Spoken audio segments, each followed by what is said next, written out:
fitness expert. It's hard to wrap your mind, I bet, around this concept. Well, you know why? It's because metabolism was always that thing that we blamed for, not being able to lose weight. Oh, I have a slow metabolism, there's nothing I can do. Well, guess what? There is something you can do, and it's as easy as eating the right foods. And I think that, for me, is a novel concept. I'm sure for people out here, they are wrapping their head around the fact that now there's actually something they can do. So let's get into the details about these foods. Dr. Bernard says that there are 3 key components to negative calorie effect foods. They are water, fiber, and you can't have any fat. So again, you got lots of water, foods with lots of fiber, and you can't have any fat in them. So Dr.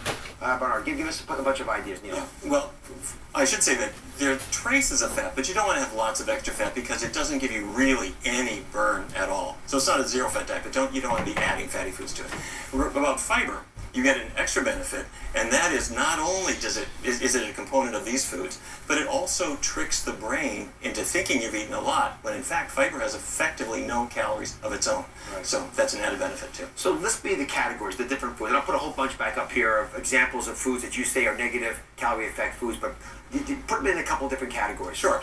Really 4. Fruits. Now, I'm going to leave out the fatty fruits like avocados or olives, but otherwise, just about all of them fit. Vegetables, including the starchy vegetables like sweet potatoes, perfectly fine. The legume group, that's beans, peas, lentils, they are your fiber champions. And whole grains, emphasize whole. What you notice, all of these foods are plant-derived.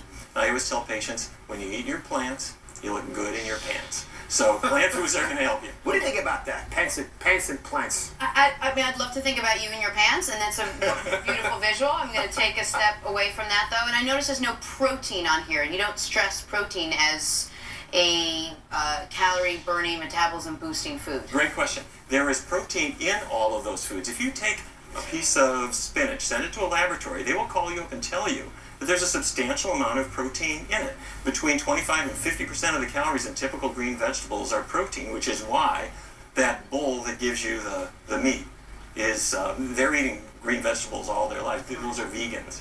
So how is it that these negative calorie effect foods, the ones behind us, actually have the ability to change metabolism? Well, think what happens when you swallow a food. It doesn't just automatically go in your body. Your body has to break it down. Your body has to absorb it. It gets into the bloodstream, and if you make fat out of it, then you've somehow got to turn an apple into fat. That's a challenge for certain foods, and so your body, in doing that work, is burning up a whole lot of calories. Now, what happens if you're eating, say, chicken fat?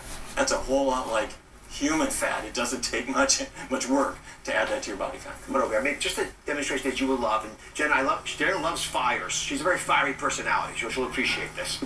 Let's bring it to life with a very simple demonstration. This little piece of tissue paper, Jenna, yes, represents the usual kinds of foods we always have, processed foods. This log represents the negative calorie effect